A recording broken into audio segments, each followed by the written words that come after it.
Buenas tardes, en nombre de la Dirección de Centro 2, Patricia Jamra y Alicia Pérego, les damos la bienvenida al segundo encuentro del seminario llamado Clínica de los Bordes, dictado por el doctor Ernesto Pérez. Ernesto, te agradecemos mucho por este seminario y tenés la palabra, podés comenzar cuando quieras. Bueno, gracias Laura. Bueno, buenas tardes.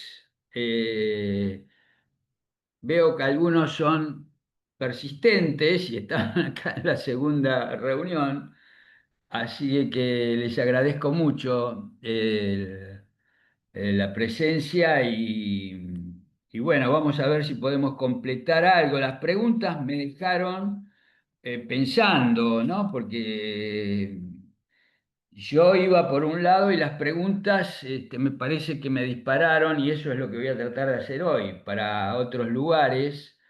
Igual yo tenía pensado ubicar el psicoanálisis en la época, ¿no? Es decir, cuando Lacan trabaja sus cuatro discursos, ubica el psicoanálisis en la época. Ya ahí empieza a ubicarlo en la época y creo que todo lo que se planteó como un movimiento de la época, ¿no? Social, de los cambios sociales, eh, se fueron reflejando en los cambios que tuvo el psicoanálisis. Y es lo que yo estoy tratando de alguna manera de reflejar, ¿no? Es decir, con las distintas concepciones, especialmente esta, ¿no? De los inclasificables, de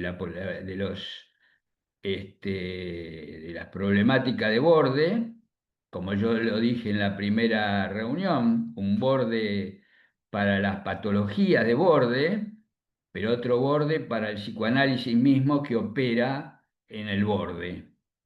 Y al operar en el borde no tiene más remedio que plantear un inclasificable, un ornitorrinco, como hablábamos la vez pasada.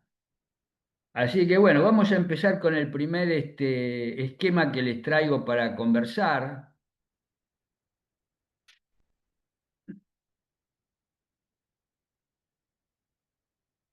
Bien, ahí vemos lo que anoté. Puse una cuerda floja de palabras. ¿Qué es un discurso? ¿No? Porque cuando Lacan establece los discursos, está pensando en el lenguaje, pero está pensando en el lenguaje más el sujeto, que eso ya lo venía trabajando en seminarios anteriores, lenguaje y sujeto, pero en los cuatro discursos agrega el goce. O sea que en el lazo social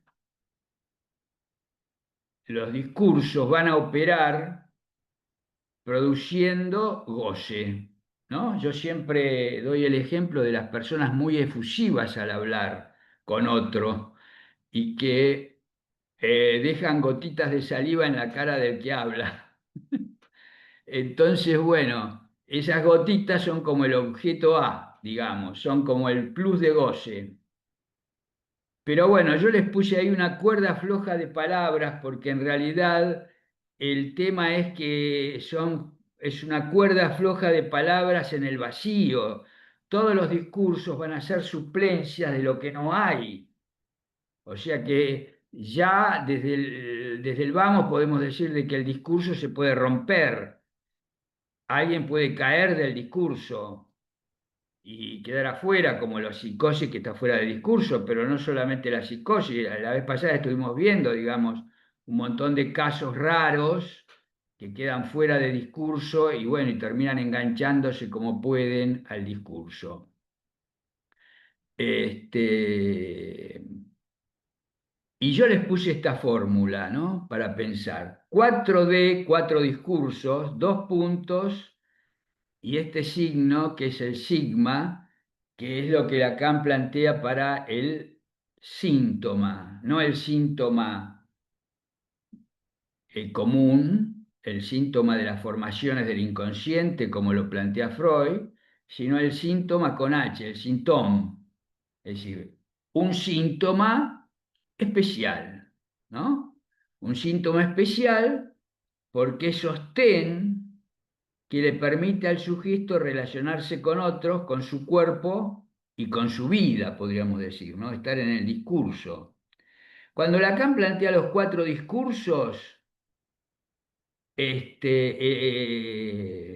podemos decir de que trata de también, a pesar de que estamos hablando de los inclasificables, Lacan los cuatro discursos va a ser la última tentativa de Lacan de hacer una clasificación, vamos a decirlo de esta manera, aunque se le rompe, pero trata de hacer una clasificación cuando habla de discurso del amo, discurso de la histérica, discurso universitario, discurso del analista, son los cuatro discursos, ¿no?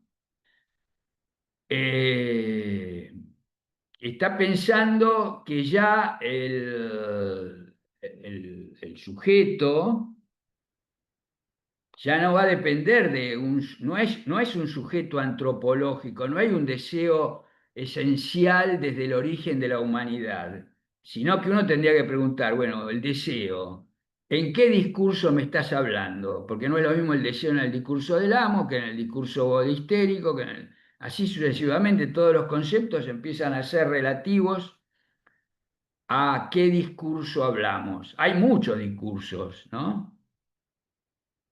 Discurso económico, discurso político, discurso futbolístico, qué sé yo, lo que quieran, pero Lacan cuando establece estas cuatro escrituras de discursos, lo que dice es que en cualquiera de los discursos, cualquiera, va a operar este tema de los cuatro discursos. Y después, bueno, tenemos el borde, que yo lo puse con dos puntitos, ¿no? Sería el borde, el enganche y el desenganche entre el síntoma y los discursos, digamos, ¿no? Ahí tendríamos la problemática que nos toca, que son los bordes de la clínica. Si yo bien al seminario le llamé clínica de los bordes, aquí le di la vuelta y le puse los bordes de la clínica, porque ahora estamos hablando de cómo opera el psicoanálisis a partir de cierta época, de la última época de la enseñanza de Lacan, que opera en los bordes. Y ahí le puse al final el litoral, ¿no? El borde que Lacan toma en el seminario 18, como yo les había planteado, entre el mar, que era una metáfora de lo real, y la tierra, que era una metáfora de lo simbólico, y palitos que puse ahí, que son las letras, ¿no? La letra tiene algo es como vieron en el tigre que se ponen empalizadas para que el río no se coma la tierra. Bueno, las empalizadas son las letras, tienen una parte mojada, podemos decir así, que son lo real, la letra tiene algo que ver con lo real, y al mismo tiempo tienen una parte que no está mojada, que es la parte que da la tierra, que sería la parte simbólica. O sea que trabajamos con letras, ya vamos a ver. Entonces, cuatro discursos y yo le puse más uno. Laura, podemos pasar. Ahí está, cuatro discursos más uno. ¿Por qué puse más uno? Porque en realidad Lacan, a posteriori del seminario, ahí nomás, del seminario de los cuatro discursos, inventa otro discurso, que es el discurso capitalista, ¿no? Pero bueno, los discursos, para decirlo sencillamente, son cuatro lugares, y ahí están anotados, ¿no? El lugar del semblante, el lugar del semblante es el que manda, es el agente, ¿no? Es el agente del discurso, es el lugar de la enunciación, podemos decir, pero que es un semblante. El amo es el que hace pinta de amo, vamos a decirlo así, digamos, ¿no? No es, a veces, bueno, en estos tiempos de que corren se puede entender perfectamente lo que digo. porque todo es lo que hace pi. Después está el lugar del otro, ¿no? A quién se dirige, y abajo tenemos el lugar de la verdad, y como producción, el lugar de la producción con la P. Estos son los cuatro lugares y las cuatro letras van a ser el significante amo, que es el significante uno, que ya vamos a ver que es el nombre del Padre también. Por lo menos en el discurso del amo es el nombre del Padre. Lacan, cuando establece el discurso del amo, va a decir que es el discurso del inconsciente, o sea que él escribe el discurso del inconsciente ahora, ¿no? El S2, que es el significante del saber, que es un enjambre de significantes en realidad, ¿no? El saber es un enjambre, es decir, para saber algo tiene que haber un montón de significantes articulados, por lo menos tres, por lo menos tres. Lacan dice tres, después de tres se arma la serie. Y después, bueno, el objeto A, que es el objeto de la pulsión en principio, pero que en los cuatro discursos él le llama plus de gozar, y le llama plus de gozar porque hace una ampliación del objeto pulsional a todos los objetos del mundo, a los objetos técnicos, no sé cómo explicarle, ahí pone que hay libido en los objetos, ¿no? Esto hablábamos un poco la vez pasada de los cambios tecnológicos, etcétera. Bueno, acá empieza ya a hacer esto con este objeto plus de gozar. Uno goza con objetos también, ¿no? Uno goza con el celular, para decirlo de alguna manera. No hace falta ninguna explicación. Este, Estas cuatro letras, S1, S2, S tachado, que es el sujeto barrado, me lo salteé, es el sujeto barrado dos veces, barrado por lo simbólico, en el sentido que un significante representa al sujeto para otro, en ese vacío aparece el sujeto, cortado, barrado por el significante, y también por lo real. Cuando Lacan escribe ese barrado, los anges A del fantasma, está barrado por lo real, o sea que lo real también hace tambalear al sujeto. Estas cuatro letras, si la ponemos en orden en los cuatro lugares, arman los cuatro discursos. El discurso del amo, como le dije, ahora vamos a ver, el discurso universitario, el discurso histérico y el discurso del analista. Pero bueno, hay un extra que es el discurso capitalista que lo escribe a posteriori.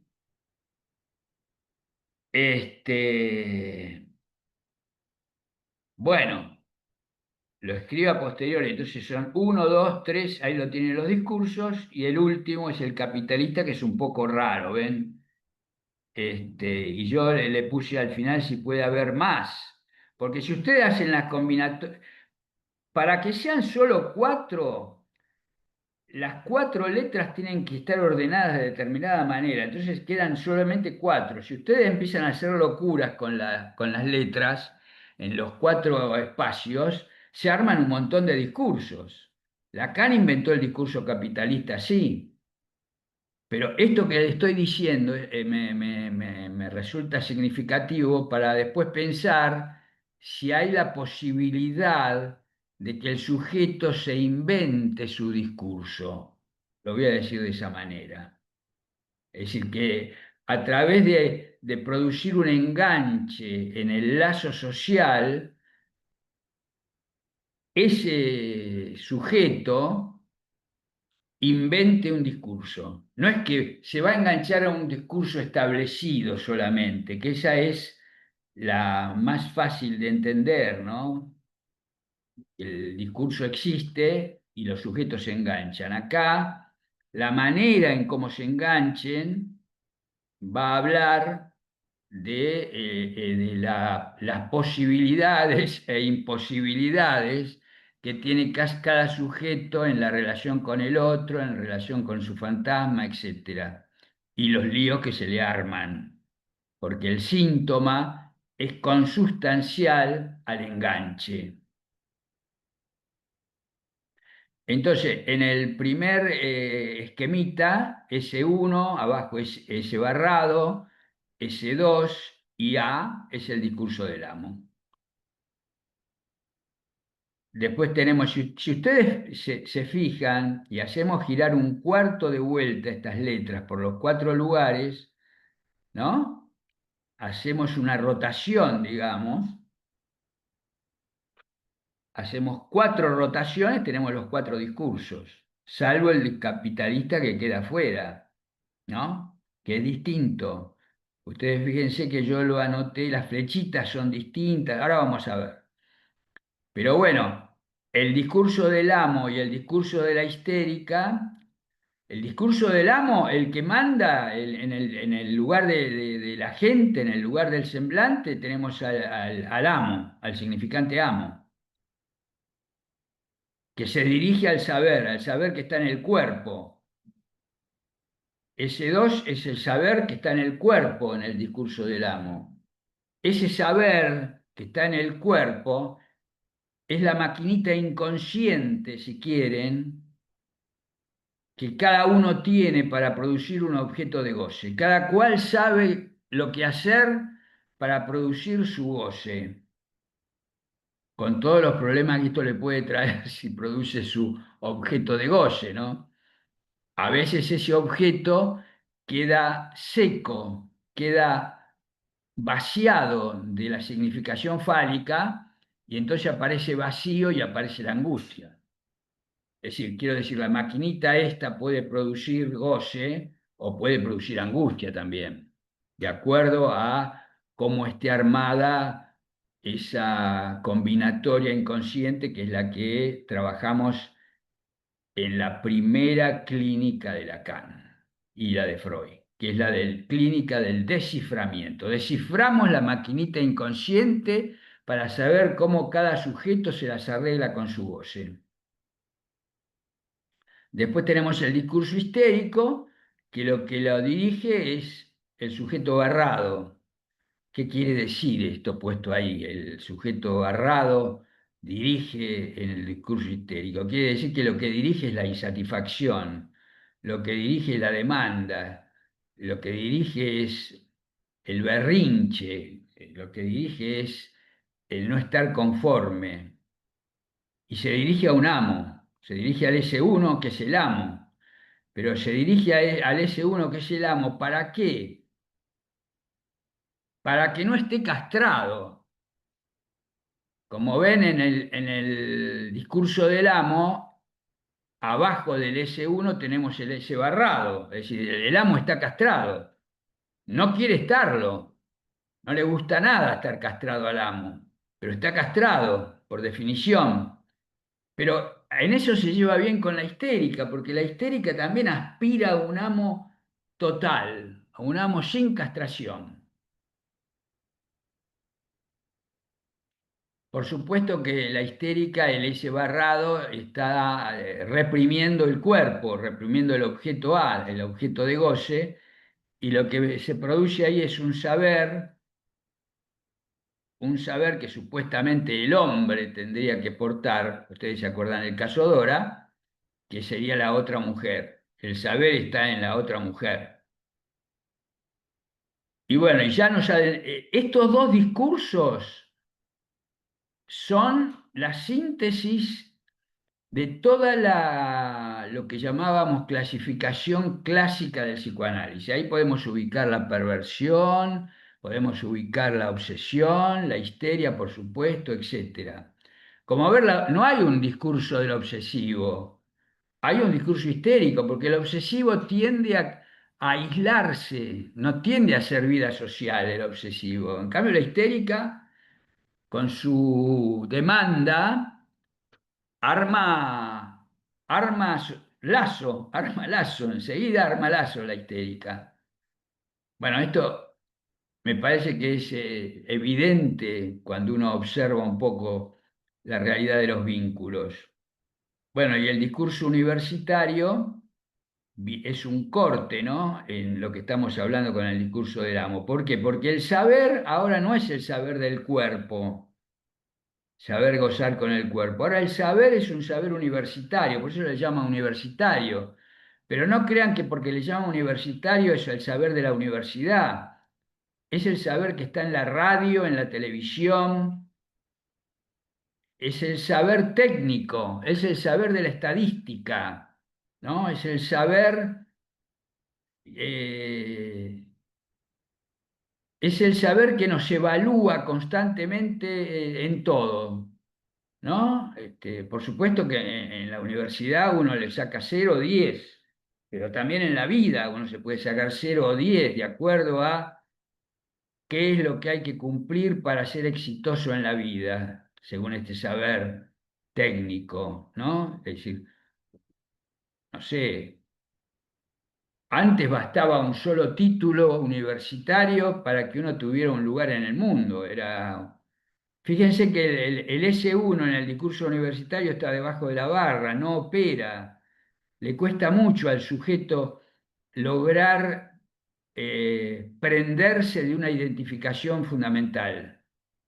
Queda volando, entonces que necesita cada vez más cosas, más objetos, más papeles, más posgrados, más pasantías, más maestrías, en fin, hay como una voracidad de saber, un mandato a saber para quedar mejor evaluados.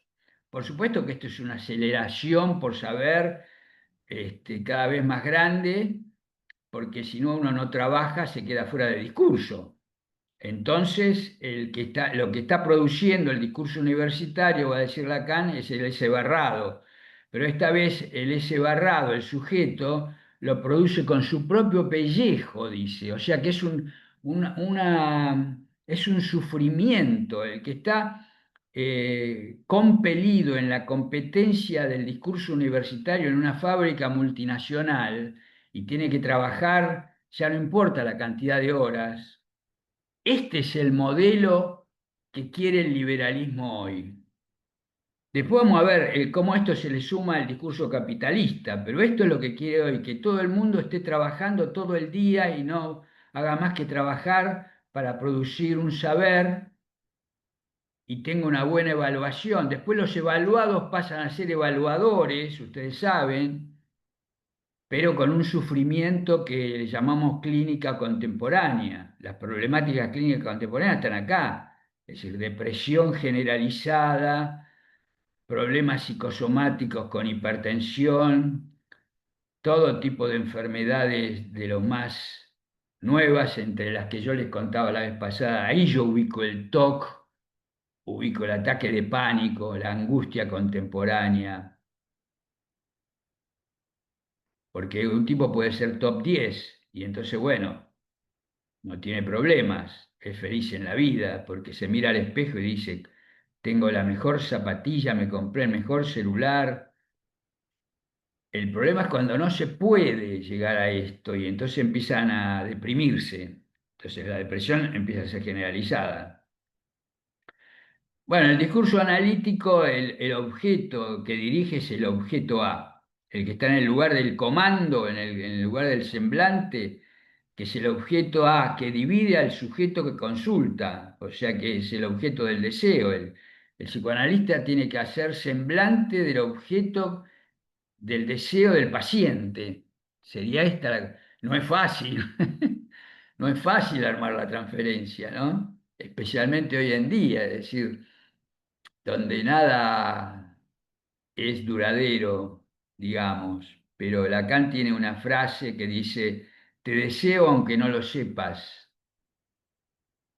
¿No? Es decir, ¿cómo hacer? Se plantea en el seminario de la angustia, ¿cómo hacer para hacer caer al otro en mis redes? Dice Lacan, que es lo que querría hacer cualquier amante, ¿no? Es decir, ¿cómo hago para que esta persona que la quiero, que quiero estar con él, cómo cae en mis redes, cómo se fija en mí?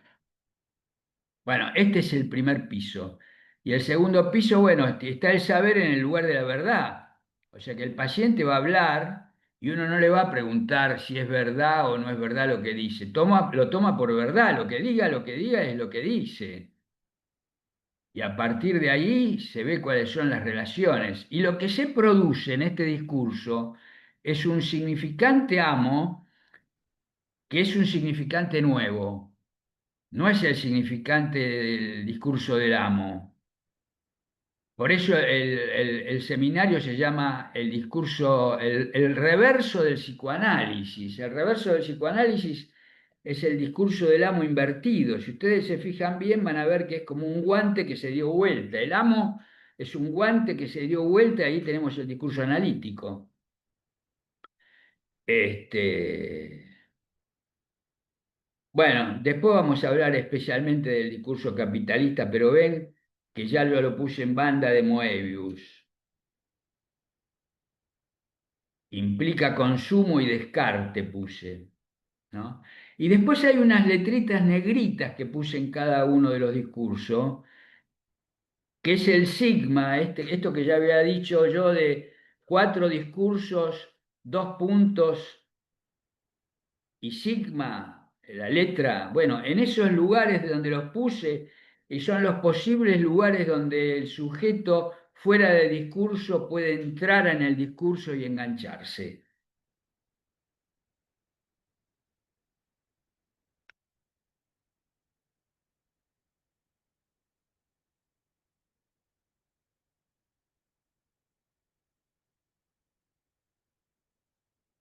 Bueno, pasamos ahora a pensar el síntoma, que es diferente al síntoma, que es este signo que les puse, que es el sostén del sujeto, ¿no?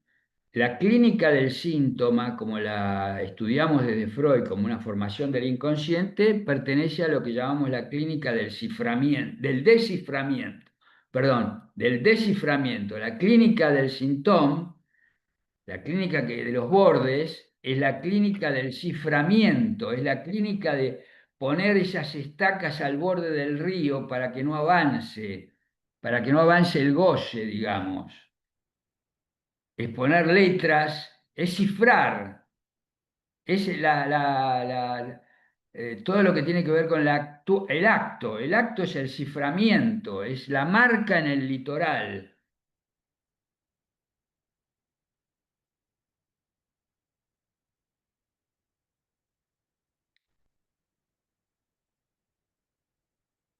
Sí, el discurso busca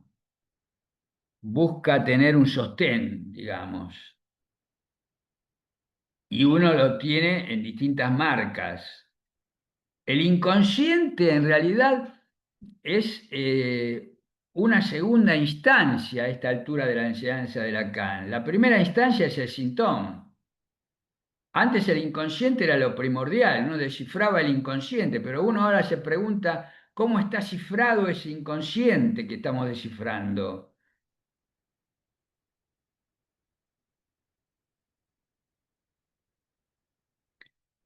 Esa marca del litoral es el efecto del final de análisis. ¿Se acuerdan cuando hablamos del discurso del analista que había un S1 que se producía al final? Bueno, ese es el efecto del final de análisis. Uno llega al borde de su propio goce, digamos. Hasta ahí llegamos. Es un efecto final del discurso. Yo puse ahí una frase que me gusta, ¿no? De Nicolás Guillén, que dice, cuando yo vine a este mundo, nadie me estaba esperando. Así mi dolor profundo se me alivia caminando, dice Guillén en su poema. Cuando yo vine a este mundo, nadie me estaba esperando, quiere decir de que haya un agujero en el inicio de la existencia y que cada uno se las arregla viviendo, caminando, con el sostén que va inventándose. Bueno, acá vamos a un punto importante de la suplencia, ¿no? De lo que es el arte, el Joyce, cuando Lacan ya está en los nudos.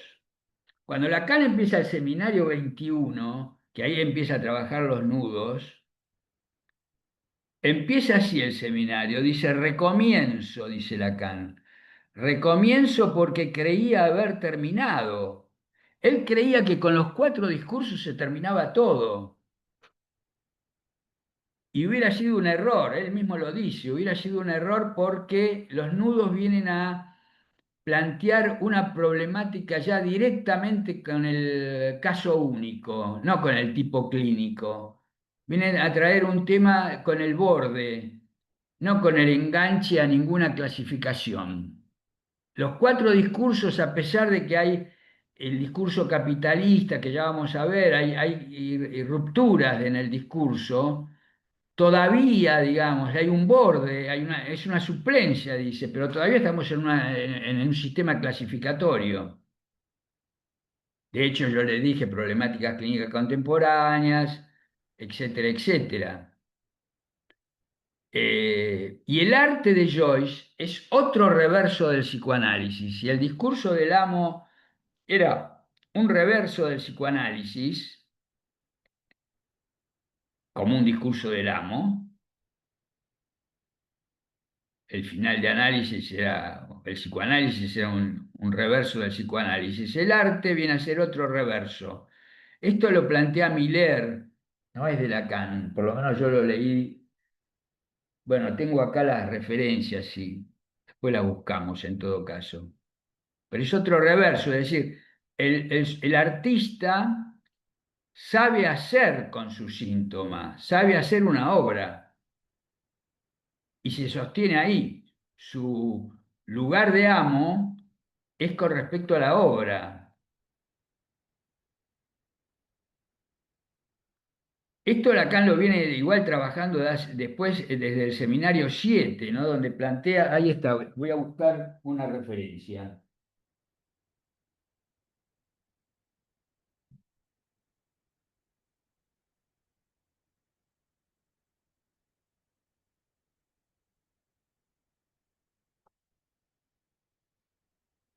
En el seminario 7, Lacan va a hablar del artesano como arte, como el arte más antiguo que se conoce en el hombre, el alfarero, el que hace vasijas, el que inventó las vasijas.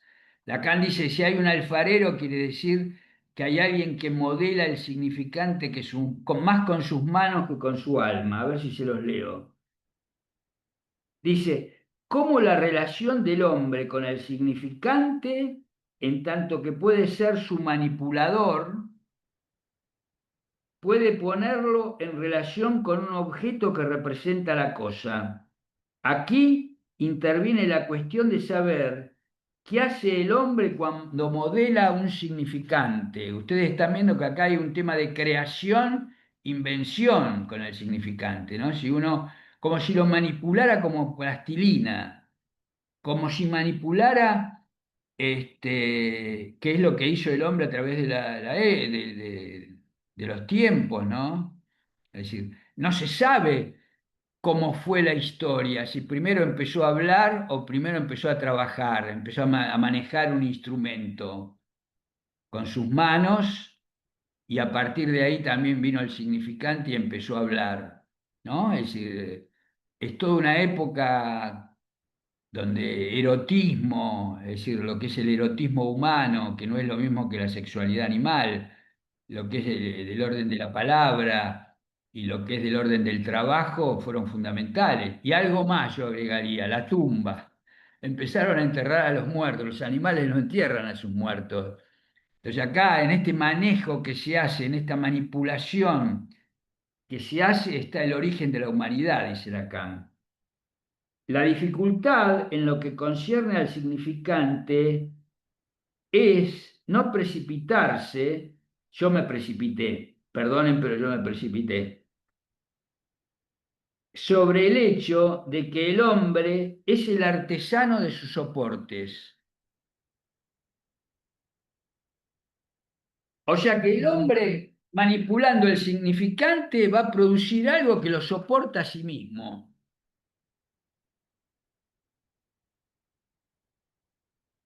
Bueno, acá, en esta manera que va a tener el hombre de manejar el significante y soportarse a sí mismo, vamos a tener, yo les hice un pequeño esquemita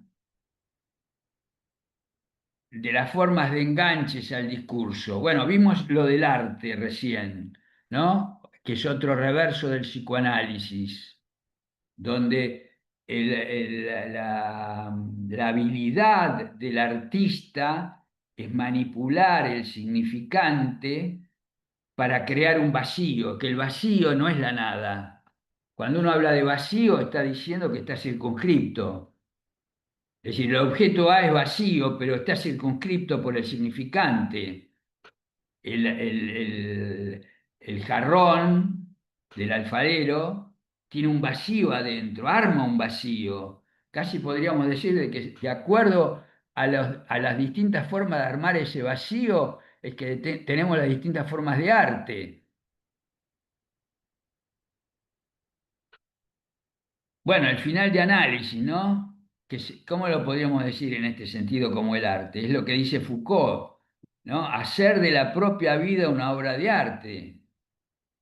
Cómo hacer que uno, ¿no? Que uno pueda mantener su propio estilo, su propia manera de estar en el mundo.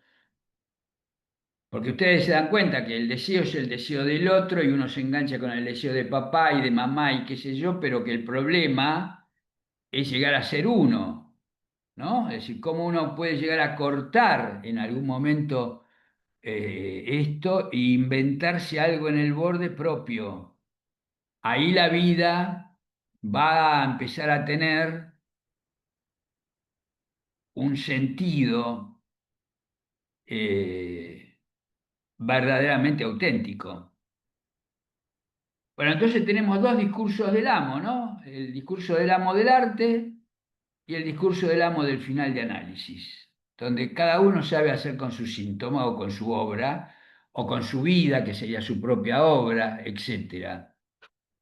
Después tenemos la paranoia y las parafrenias.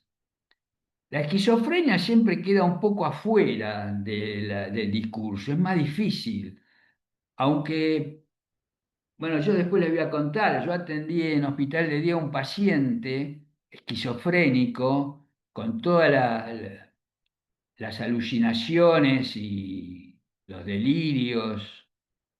Era un paciente, una esquizofrenia hebefrénica, como se la clasificaba, que en hospital de día el tipo empezó a inventar un amuleto, porque el problema de él era que él estaba muy sucio y entonces intentaba tomar lavandina, todo tipo de cosas que lo liquidaban, terminaba en la clínica, terminaba internado.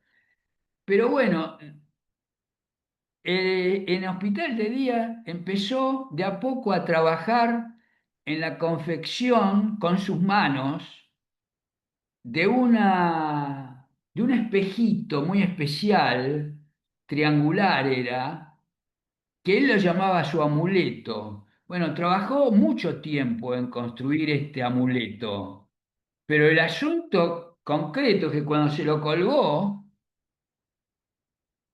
el tipo no tomó más lavandina. Quiero decir que eso lo salvaba de toda la mugre que él sentía que tenía adentro, ¿no?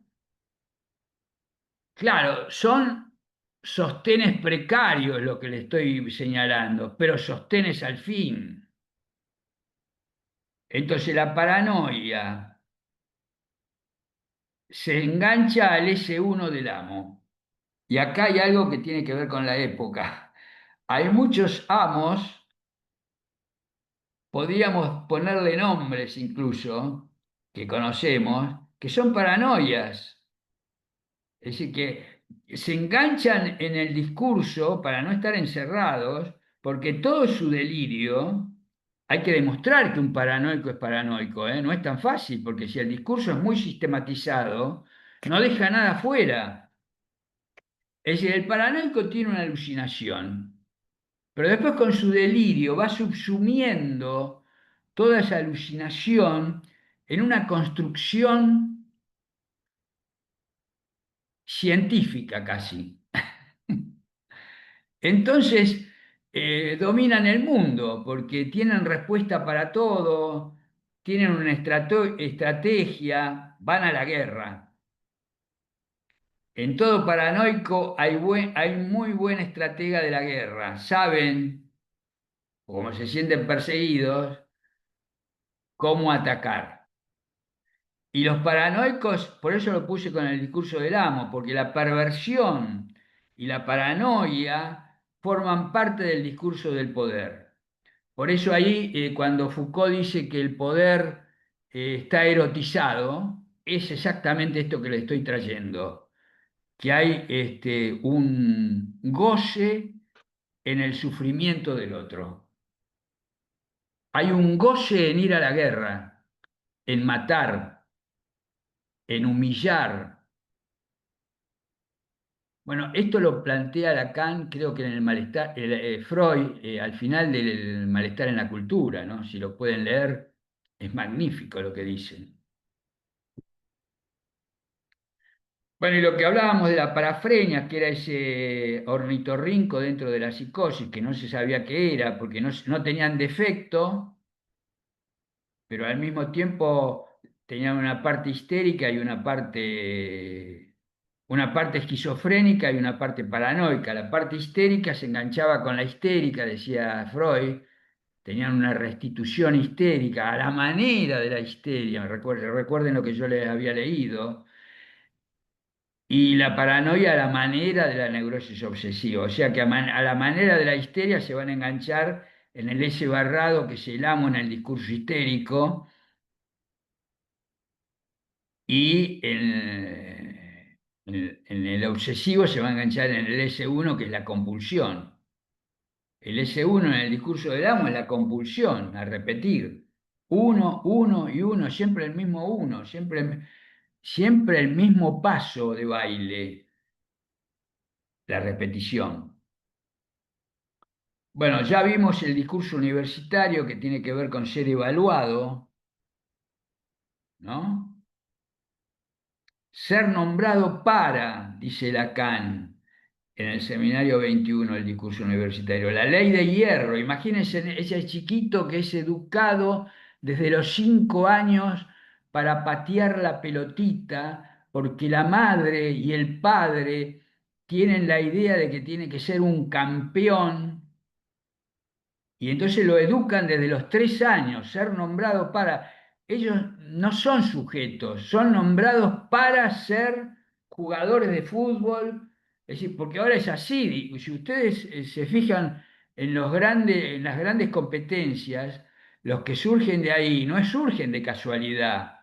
Han laburado toda la vida, le han pegado a la pelotita toda la vida, han manejado karting desde que tenían 5 años. Y después, bueno, Colapinto llega ahora a ser un tipo que está en Fórmula 1, pero empezó a los 5 años ese chico. O sea que no tienen vida. Algunos, cuando llegan a tener determinada edad, algunos exitosos, lo han dicho esto que estoy diciendo, que no han tenido vida, que la vida fue para, ¿no? Fueron nombrados para y ellos hicieron eso que había que hacer.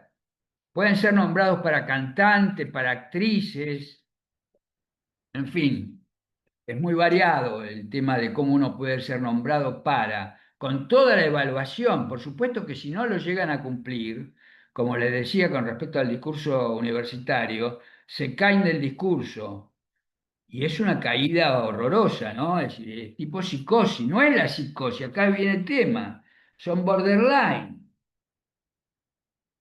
Incluso sería interesante para investigar este tema que uno le pregunte a los pacientes raros si fueron buenos estudiantes, porque algunos sí lo fueron. Es gente muy instruida. Bueno, algunas compensaciones que ocurren en el discurso analítico, no por llegar al final, sino porque se produce una identificación falsa, podríamos decir, una falsa identificación. Es decir, son tratamientos analíticos que duran mucho. El analista se transforma en sostén, el tratamiento analítico se transforma en sostén del paciente, ¿no? Y logran una falsa identificación, pero que les sirve, que les es útil. A veces hay pacientes que me vienen nada más que para ver, me dicen. No, no, yo vengo para ver. Es decir, que yo esté ahí basta para que el sujeto esté en orden. El amor, otro de los temas importantes con respecto al tema del sostén. Y hay muchos casos que se sostienen con el amor y cuando el amor se viene abajo y produce estruendos grandes también. El amor tiene un doble filo, a veces enamorarse es lo peor que a uno le puede pasar, a veces es lo mejor, en fin. Pero imaginemos la situación de dos que se aman yendo por la calle tomaditos de la mano, ¿no? Lo más común. Uno se sostiene en el otro, podríamos decir. No estoy diciendo cualquier cosa, ¿eh? Es lo más común, el sostén con la pareja. Uno se sostiene, uno necesita un vínculo muy cercano. Este vínculo puede ser de distintos tipos. Por ejemplo, la histérica, cuando Freud trabaja el caso Dora y la vuelve a ver mucho tiempo después, porque ustedes saben que Dora lo dejó plantado a Freud porque no le daba respuesta a lo que él quería y no le iba a dar respuesta a lo que él quería porque ella estaba buscando otra cosa. Este, pero bueno, Dora lo que dijo que le gustaba era un hombre para colgarse del brazo, ¿no? Y pasear colgada del brazo de un hombre. Eso ya era fundamental. Para algunas mujeres, bueno, colgarse de un hombre es magnífico. Por supuesto que hay hombres que necesitan a la mujer para ser hombres, si no, no lo son. También se cuelgan de alguna manera de una mujer, ¿no? El tema de adorar a la dama, servir a la dama, era la palabra que no me salía, servir, porque no es adorar, es servirla, es estar a su orden. Habla a veces de algunos pacientes obsesivos que necesitan este sostén, ¿no? Y acá, bueno, pongo otro caso de la histeria rígida, que es una histeria, Lacan cuando está, este, cuando está dictando el seminario de 23, el de los nudos, una amiga lo invita a ver una obra de teatro. Era una feminista, ¿no? Bueno, ahora no me acuerdo, no, no, sí, lo pueden encontrar ustedes en el seminario 23. Bueno, no se los voy a buscar ahora porque el tiempo se nos va rápidamente. Pero bueno, va a haber esa obra de teatro. Xiux, algo así se llamaba la autora, que presentaba una obra que se llamaba Dora, justamente, Dora. Entonces va Lacan a ver esa obra de teatro, él está dando su seminario de los nudos, va a ver la obra de teatro y lo que ve lo sorprende fundamentalmente, porque la única que está a sus anchas en la obra era Dora, ni Freud, ni el señor K, ni la señora K, todos eran personajes borrados, incómodos. Pero Lacan dice, no incómodos porque hacían de incómodos, sino que estaban incómodos en la obra. Era como que en la obra misma el actor que hacía de actor estaba incómodo haciendo su papel. Esto le llama mucho la atención a Lacan y ese día en el seminario dice que hay histerias que son histerias rígidas, pero que diríamos son histerias completas, llega a decir en un momento. Es decir, se manejan sin el nombre del padre, se manejan sin un hombre al lado, no tienen que colgarse de ningún brazo, se manejan solas en la vida. Por supuesto que con grandes problemas, se pueden imaginar. Por eso digo que la histeria rígida que está fuera de discurso podría engancharse como una histeria más. Y habría que ver si son histerias completas o incompletas. Porque lo que le pasó a Dora con Freud es que Freud quería enchufarle un novio, ¿no? Pensando que un hombre es para una mujer como una mujer es para un hombre, algo así. Y Dora no iba con esa. Y bueno, después tenemos el discurso capitalista que se enganchan con el consumo, ya saben. Tienen la posición de consumir, consumir y consumir y consumir, pero que tienen que trabajar para consumir. Entonces, para trabajar se transforman en objetos, también en mercancía.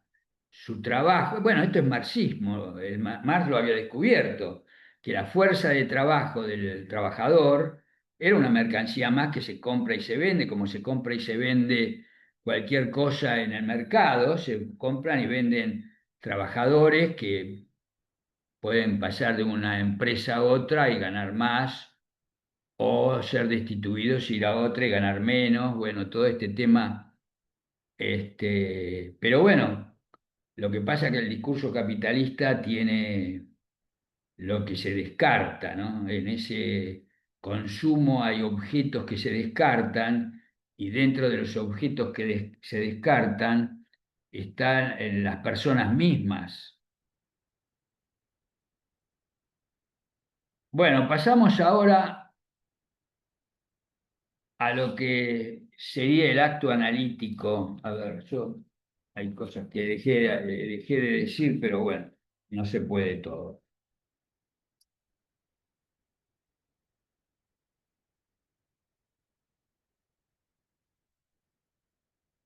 Y bueno, y les traje un ejemplo, ¿no?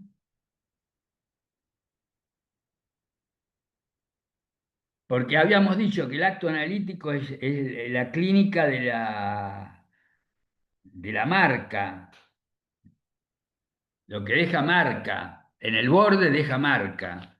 Entonces les traje un ejemplo de que es una paciente que se analizó con Lacan y cuenta un acto analítico que tuvo Lacan. Capaz que lo conocen el caso, pero a mí siempre me gustó porque es un buen ejemplo de borde, de marca,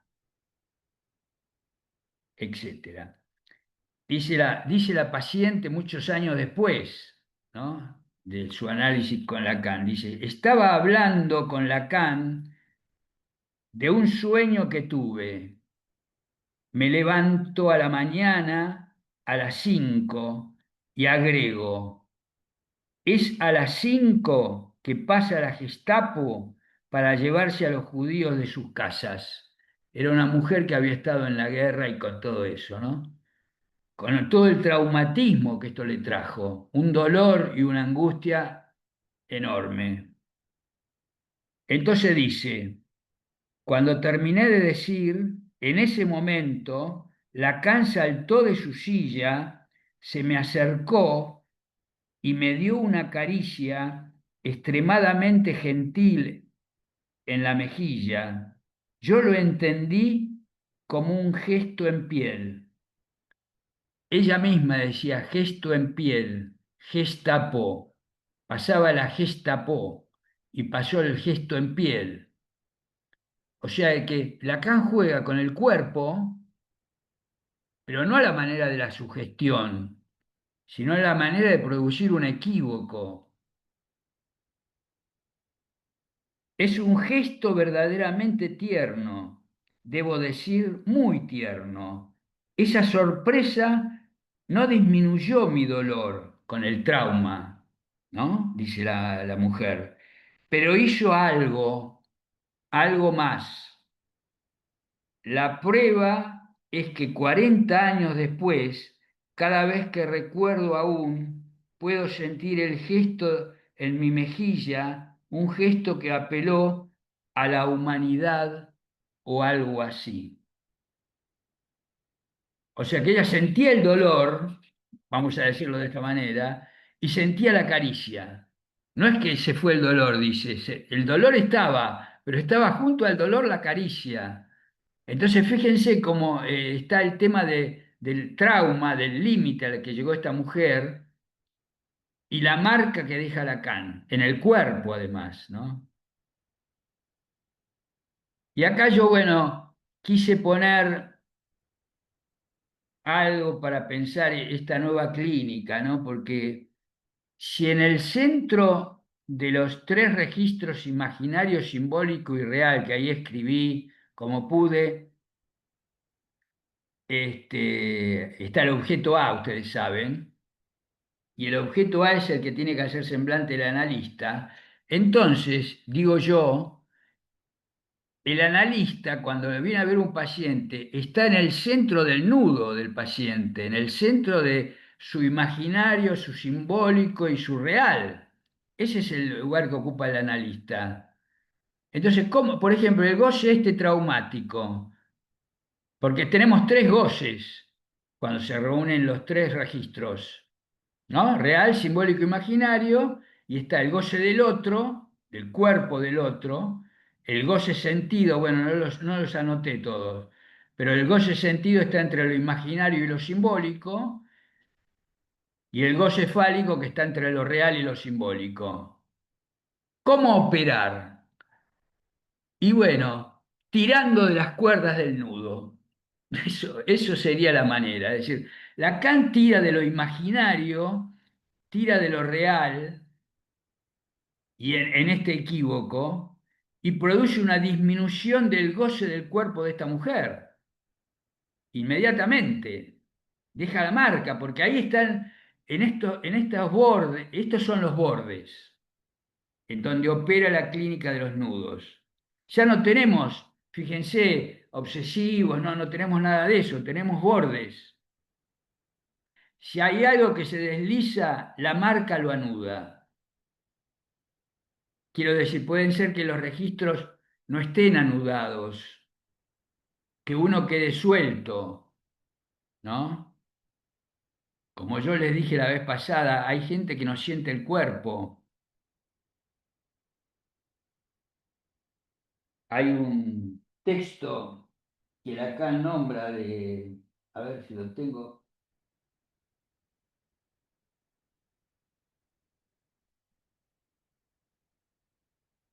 Bueno, se los relato. El tema es Joyce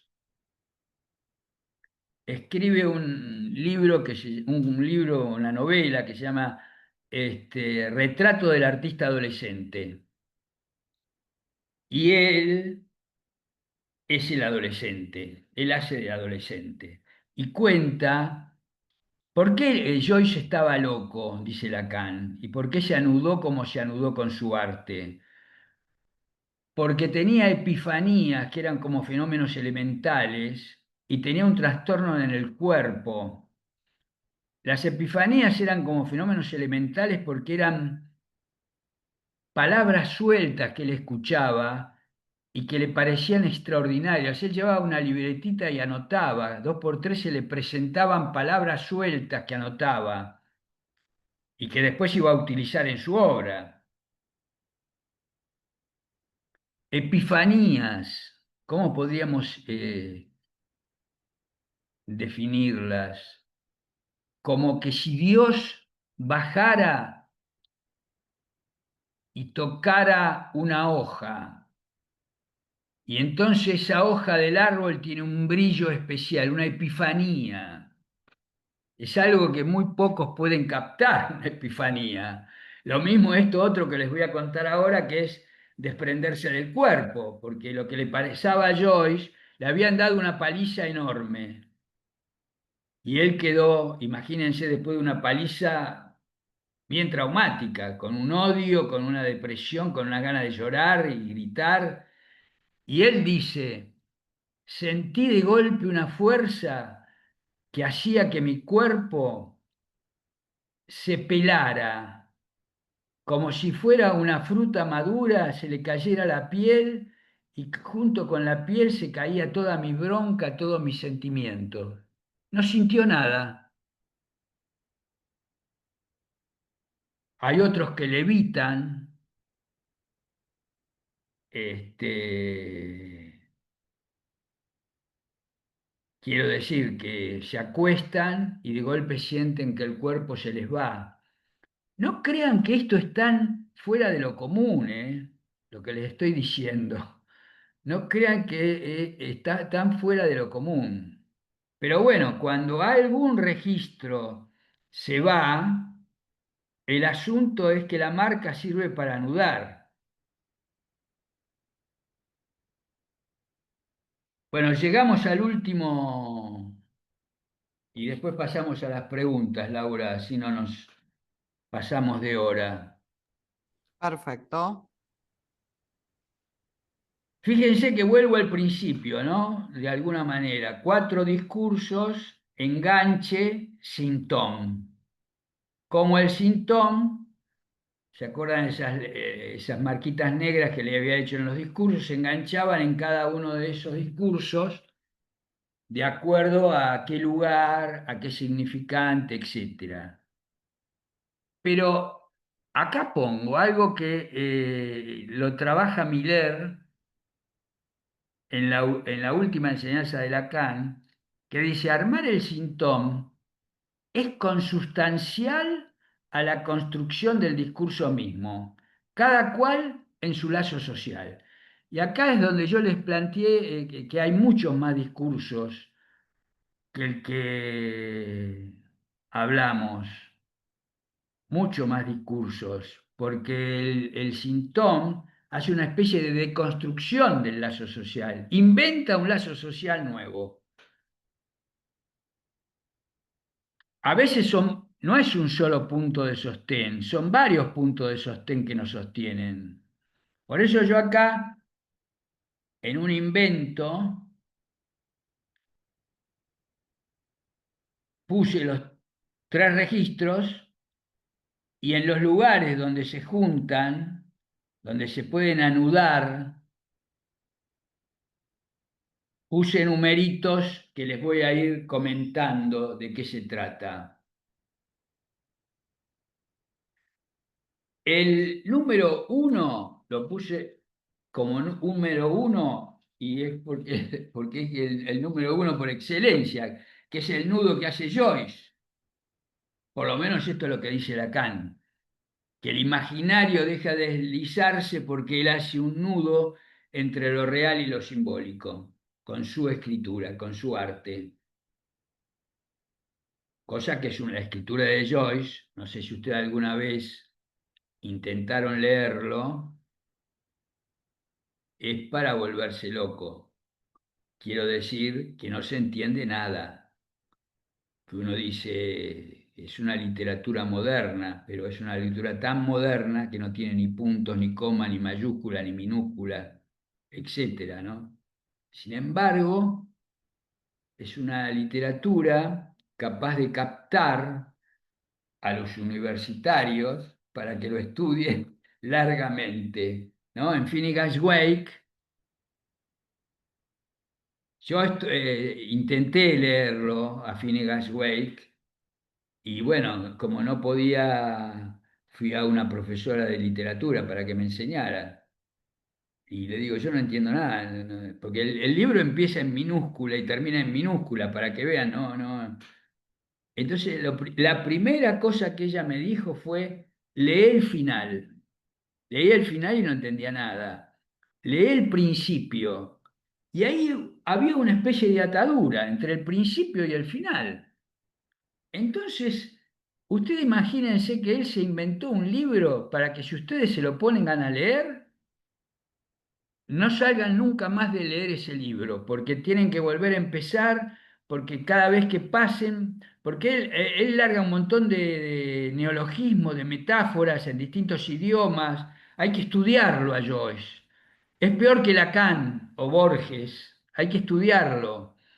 Entonces, cada vez que ustedes vuelvan a leerlo, van a tener nuevas significaciones, etcétera. Bueno, con esto que les acabo de decir, con este tipo de escritura, él hace un enganche entre lo simbólico y lo real. Cada una de estas cosas merecería un montón de palabras más que las que le estoy diciendo, pero estamos en Clínica de los Bordes y lo que los bordes nos enseñan. En el número 2 tenemos la herida psicosomática, que como ustedes saben, en los pacientes psicóticos, cuando tienen una herida en el cuerpo, se calman de su locura, vamos a plantearlo de esta manera. Entonces, se ha demostrado que hay fenómenos psicosomáticos que hacen suplencia en una psicosis. Incluso en una época en los psiquiátricos, hace muchos años, se les inyectaba a los pacientes alguna sustancia debajo de la piel, pero para que les duela, porque en la medida en que les duele, se unifican, decía, su dolor, es como y entonces no se deliran, ¿no? Es como los pacientes que se cortan, ya vamos a llegar a eso por ahí, pero es tanta la angustia que prefieren el dolor del corte que la angustia misma. Bueno, acá hay algo por el estilo, digamos. Tener un problema en el cuerpo a veces estabiliza una psicosis. El número es, bueno, ese es un nudo entre lo imaginario y lo real, como ven, ¿no? El número 3 es un nudo entre lo simbólico y lo real. Bueno, a la Argentina vino una vez un tipo que había un psicoanalista que había supervisado con Lacan y planteó que él una vez le llevó una esquizofrénica que se desnudaba. Y Lacan le dice que sí, que él tenía que afirmar ese rasgo de perversión.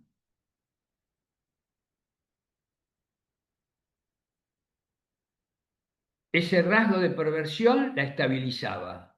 Cuando ella se desnudaba, todos la miraban, no sé qué se producía ahí, y se estabilizaba. Lo cual es una estabilización un poco rara, como ustedes se dan cuenta, porque nadie puede salir desnudo por la calle, ¿no? Pero bueno, lo interesante del caso es que ahí hay un nudo también. El rasgo de perversión a veces puede servir, no la perversión, que es otra cosa, es can con sade en Lacan, es otro registro, es otro mecanismo. Estamos hablando del rasgo de perversión, que es fálico, que es de renegación de la castración, ¿no? Lo mismo que el número 4, que es el fetiche, que es lo que le contaba de mi paciente con el fetiche, ¿no? Los fetichistas que se arman de amuletos para sostenerse en el mundo, para estabilizarse, un determinado pañuelo. Es decir, mi paciente tenía el amuleto que era su medallita, su espejito en el pecho, pero bueno, alguien se puede poner una virgencita. ¿Quién no tiene un fetiche guardado en algún lugar para que te le traiga suerte en la vida después de todo? ¿No? El número 5, bueno, Catherine Millot tiene un libro que se llama Ex-Sexo y ella plantea todo el tema del transexualismo. Ella plantea de que no todos, pero algunos transexuales que llegan a la operación, llegan a la mutilación corporal, se estabilizan en su locura. Otros no, otros entran en la locura, pero algunos se estabilizan en la locura. Y también ahí podríamos ubicar entre lo real y lo simbólico las marcas en el cuerpo, los tatuajes, ¿no? Como la gente cada vez que ciertos personajes que van empeorando en su locura necesitan tatuarse cada vez más. Y bueno, por último llegamos a 6, que es el más común de las estabilizaciones, ya lo planteó Freud, entre lo imaginario y lo simbólico está el sentido, es la metáfora delirante. La metáfora delirante funciona también como un borde para atar y para detener el delirio, ¿no? La metáfora se estabiliza, la metáfora estabiliza el delirio. Llegamos hasta acá, es como si el delirio se acotara.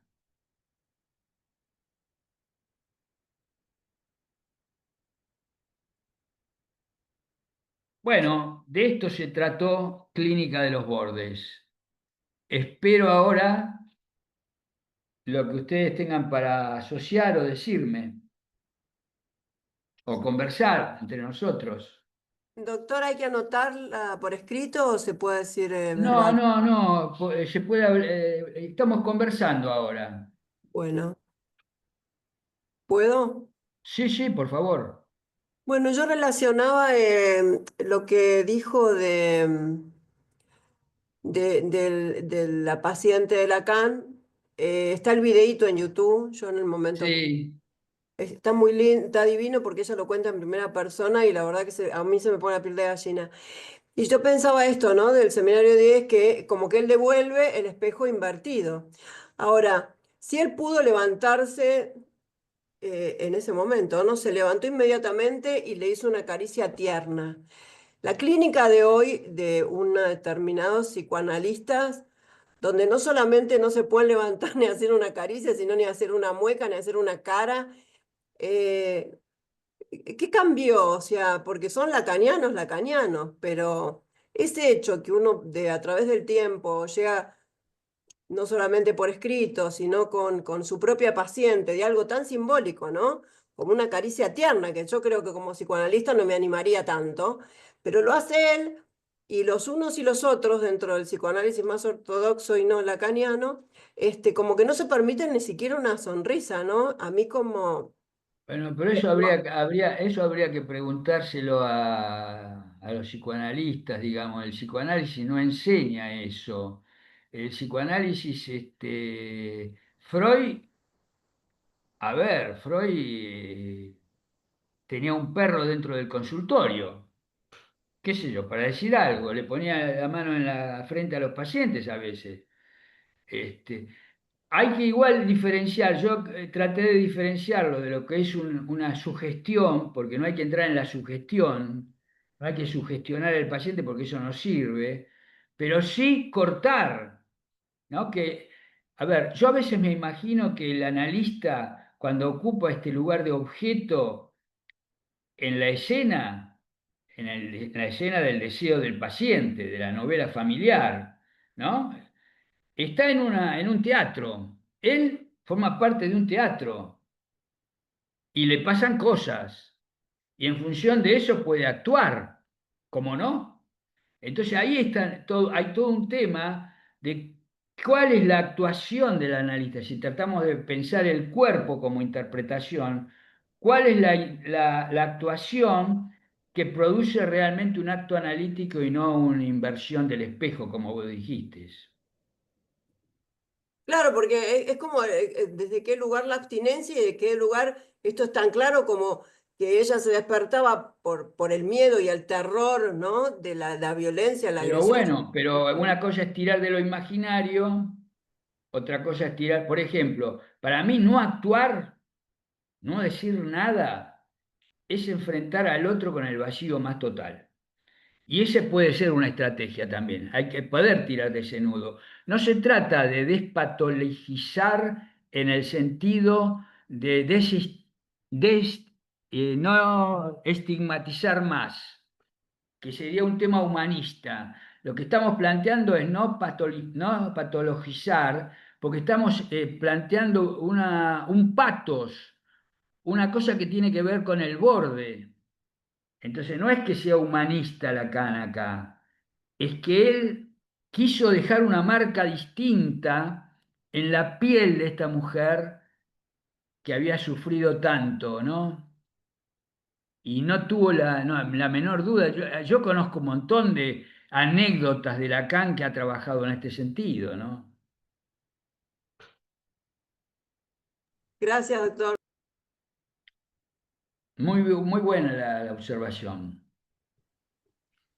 ¿Te parece bien, Ernesto, mientras surge otra pregunta, que ponga en el chat tu mail? Dale, Si así si querés me quieren decirlos hacer para los alguna que después pregunta, encantado. Dale, si querés decirlo para que los que después vean la grabación que no pudieron asistir hoy, porque no lo van a ver en el chat, porque no pueden ver el chat. Yo lo copio y si querés decirlo, Vos lo así. tenés ahí, decilo vos, dale, que yo Bueno, ni es me acuerdo. Pérez Promencio, tengo este yo, Sí, sí, @gmail.com. bárbaro. De Ernesto entiendo, Pérez, tu apellido, todo en minúscula, Promencio con Z, El apellido de mi gmail.com. madre. Ah, mira, mira. Bueno, ahí lo copié en el chat por si después se quieren contactar con vos. Bueno, ¿alguna otra pregunta, comentario que quieran hacerle al doctor? Hola, buenas noches, Ernesto. Sí, Te quería preguntar esto de que comentaste sobre el transexualismo, ¿no? Porque, a ver si entendí esto. Las estructuras tradicionales, por decirlo así, de psicosis, neurosis y perversión, digamos, no entrarían en esta lógica de los nudos, ¿sí o no? Digo, porque hay... no, no, eh, claro que no entrarían. perfecto. Eso No, es lo que, porque es lo que traté de dejar claro. perfecto, ¿no? Porque como he escuchado muchas veces el tema de que el transexualismo siempre se pone del lado de la psicosis.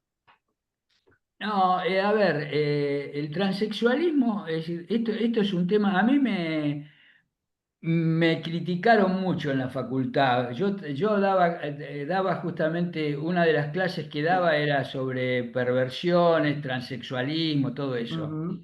Me Sí, lo de la criticaron perversión, bastante, pero a sí. ver, no estigmatizar, como dije antes, estoy de acuerdo por muchas razones, no solamente del punto de vista humanista, no discriminar al otro, pero tampoco caer en la tontería de pensar que la gente que tiene distinta orientación sexual no tiene ningún patos, ninguna patología, está No. fuera de la patología, ¿se entiende?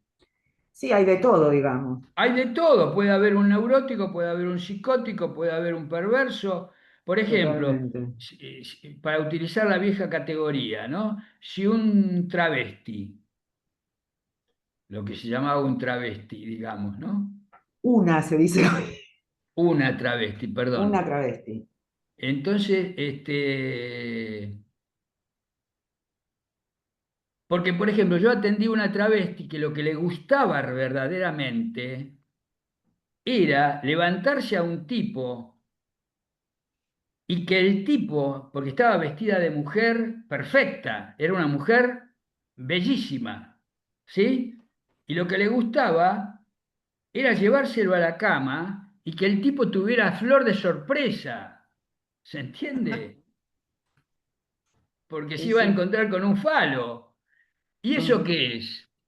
Eso es perverso, porque, a ver, el tipo que se encuentra en esa situación se va a sentir por lo menos sorprendido, agarrado, sorprendido, barrado, y no sé si no le pueden pasar otras cosas, digamos, en esa escena. Entonces digo, me parece bien no estigmatizar. Lo que traía acá Catherine Millot era que ella había visto en muchos casos, los norteamericanos para esto tienen estadísticas, entonces había una cantidad de personas que se hacían la operación Ujú. y quedaban bien, quedaban tranquilos con su cuerpo, etcétera, etcétera, y otros que se suicidaban, de todo había. Entonces Sí. ella dijo, habría que ver porque hay ciertas mutilaciones en el cuerpo, ciertas marcas en el cuerpo que estabilizan. Eso, ese Ujú. es el nudo que yo traté. Yo rescaté eso para mi conveniencia porque estoy hablando de la clínica de los bordes y cómo anudar, cómo Sí, marcar, sí. ¿no? Ujú. Pero lo vi a Tinelli la vez pasada, no sé si lo vieron últimamente, lleno No. tatuado, pero de una manera que parece un Ah, monstruo. Realmente, me sorprendió, sorprendió. mm. Gracias. Bien, Bueno, lamentablemente nos quedamos sin tiempo, así que te agradecemos un montón, Ernesto. Un placer No, haberte por favor. escuchado y gracias a todos los que participaron. ¿Sí? Gracias a todos. Un saludo grande. Y Gracias. no, Muchas gracias, Ernesto. Saludos a chao, todos. chao. Chao, Gustavo. Chao. Chao, Aníbal. Chao, buenas noches. Buenas noches, chao.